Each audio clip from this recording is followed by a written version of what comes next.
Communiqué du Conseil des ministres du 1er juin 2023. Le Conseil des ministres s'est réuni ce jeudi 1er juin 2023 sous la présidence de son Excellence M. Faure Essouzimna Gnassingbé, président de la République. Le Conseil a examiné 2 projets de décret et écouté 3 communications.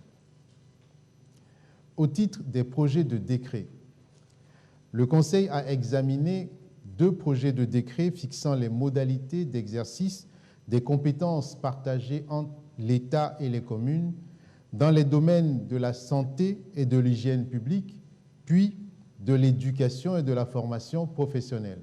Ces projets de décret visent à clarifier les compétences respectives entre l'État et les communes dans les domaines submentionnés.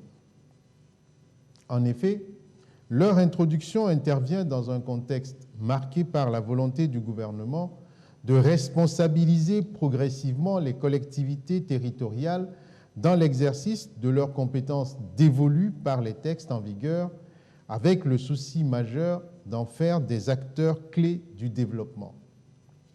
Ainsi, le décret proposé dans le domaine de la santé et de l'hygiène publique indique notamment que l'État est responsable de la politique de la santé, de la réglementation et de la surveillance des établissements de santé, tandis que les communes ont notamment pour mission de mettre en place des actions de prévention et de promotion de santé et d'hygiène, ainsi que d'œuvrer plus localement à l'accès à tous aux soins primaires. L'adoption des 2 textes permettra une plus grande implication des communes aux côtés de l'État en matière de santé, d'hygiène publique, d'éducation et de formation professionnelle. Par ailleurs, ces décrets qui seront mis en œuvre de manière progressive, en tenant compte des capacités des collectivités territoriales, amélioreront également la complémentarité entre l'État et les acteurs locaux pour le bien-être des populations. Au titre des communications, le Conseil a écouté une première communication sur la nécessité d'une loi relative à la transformation digitale présentée par le ministre de l'Économie numérique et de la transformation digitale. Le numérique est un vecteur important de croissance et de développement pour notre pays. Il est susceptible de contribuer à l'émergence d'une société libre et protectrice des droits des citoyens, notamment en favorisant l'accès de tous aux diverses opportunités. La présente communication a pour objet de rendre compte des actions qui pourraient être mises en œuvre pour accélérer la réalisation des ambitions de modernisation de l'administration au travers d'une digitalisation accrue. Le Conseil a instruit pour que les modalités pratiques et techniques des actions prévues soient analysées dans une optique d'une plus grande synergie, d'une cohérence d'ensemble, mais aussi d'une plus grande efficience des projets et programmes dans le domaine de la digitalisation.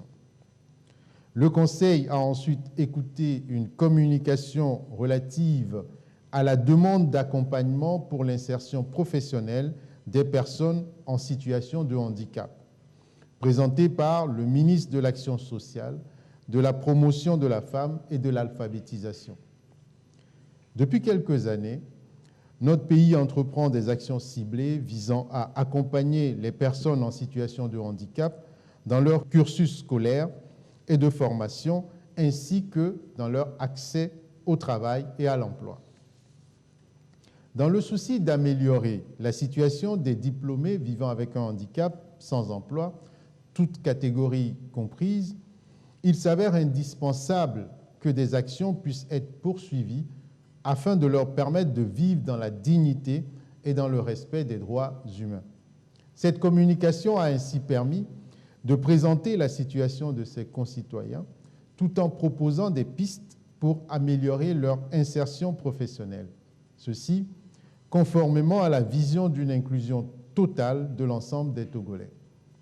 Le Conseil a enfin écouté une communication relative aux résultats du leasing mis en œuvre dans les laboratoires du CHU Sylvanus Olympio, présentée par le ministre de la Santé de l'hygiène publique et de l'accès universel aux soins.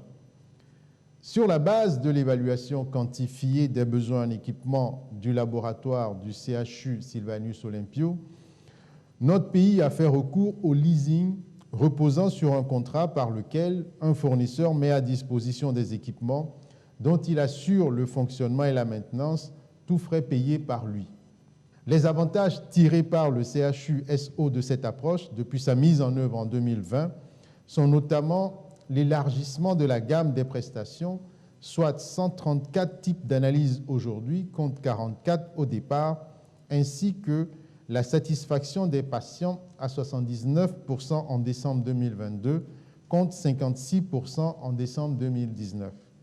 Cette pratique a ainsi produit des résultats très encourageants, permettant sa prochaine mise en œuvre de manière plus large dans la poursuite du renforcement de l'inclusion et l'harmonie sociale en garantissant la couverture santé à tous. Fait à Lomé, le 1er juin 2023, le Conseil des ministres.